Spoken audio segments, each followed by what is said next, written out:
Hi, this is Karen from Boston and the Burbs. Today I'm going to talk about moving from California, San Francisco in particular, to the East Coast, Boston in particular, and what it's like because I did it. Be right back.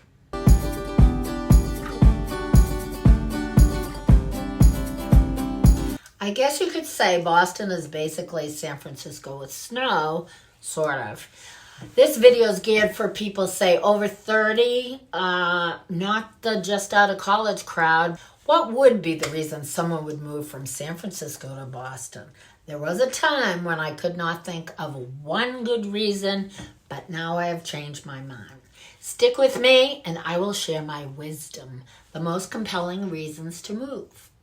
Immediate family in Boston, number one. Number two, grandchildren in Boston. Number three, you were offered a job in finance, technology, the medical industry, or pharmaceuticals, or you could just be a culture vulture. But here are the uncanny similarities of both cities. Number one, access to outdoors, mountain climbing, beaches, sailing, hiking. Boston is 1, 2, 3 hours away from all these things. San Francisco is 3, 4, 5 hours away from all these things.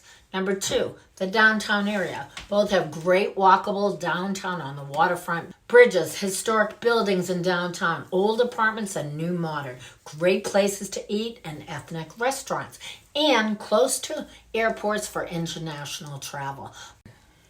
Both have old classic transportation such as cable cars and trolleys.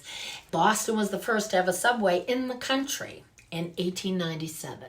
And San Francisco has cable cars still running up and down select hills, mostly for the tourists and Nob Hill professionals to get to work. What's better in San Francisco?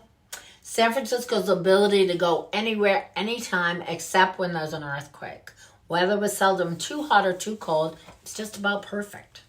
Boston has limited travel in winter storms and 100-degree weather in the summer lately. But if you like to read a book and take a time out, it feels terrific to have an excuse to disengage. And what's the same or better in San Francisco? The weather.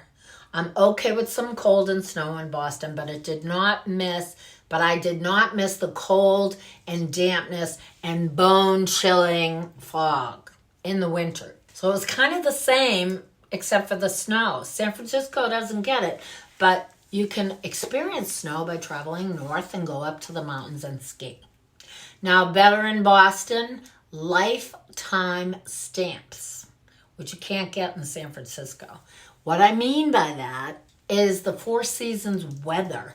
The one thing I did miss in San Francisco was the lack of seasonal markers, marking the passage of time. Christmas felt wet like November in Boston, and January and February in San Francisco felt like Boston spring. So to remember what time of year, you couldn't trust the weather. In Boston, October brings crispy, crunchy, colorful trees and chilly weather. Holidays in December can be marked by white, fluffy snow. After a dreary couple of months, the promise of spring puts even the crankiest person in a good mood. So summer weather makes everyone adore blue skies, thick green forests. Boston has a ton of cumulus, fluffy clouds and blue skies. I've never seen that kind of sky in San Francisco. Better in Boston, the cost of living. It's high in Boston and even higher in San Francisco. San Francisco two-bedroom condos are $800,000 to $1 million to buy. Boston, a two-bedroom, one-bath are $400,000 and up, and you can still get into the real estate market. Healthcare is the best in Boston. Easy to fly to Europe. Easy to take the train to New York City. So both cities are great, and if you're moving from San Francisco, I can share with you videos on all the neighborhoods, towns around Boston, if you're thinking of maybe living outside the city or even inside the city. So check out my playlist, Boston and the Burbs, Towns Around Boston. Hope to see you next Wednesday, Boston and the Burbs. Thanks for watching.